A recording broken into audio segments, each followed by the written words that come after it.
Hi there. In this video, we're going to go over how to create your first acupuncture appointment. I'm Minto with Jasmine Software, tools to help you grow your acupuncture practice. When you're first logged in, you'll want to go to the Calendar tab. You'll see all of your major tabs across the top here. Click on the Calendar Plus tab here.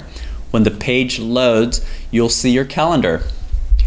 To create an appointment, just click on a date and time, and that'll open up a modal dialog box.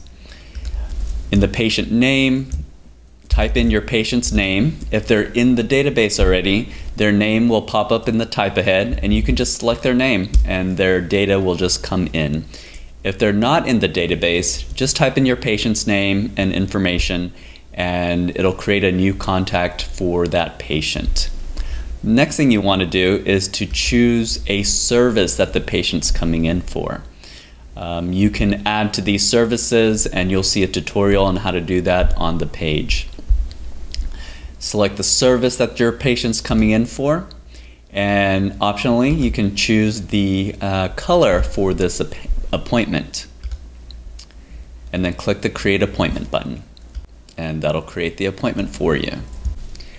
Thanks so much for checking out this video. Do me a favor, click the like button, leave a comment, and subscribe to the channel.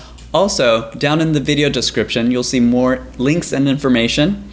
Thank you for watching. We're Jasmine Software, tools to grow your acupuncture practice.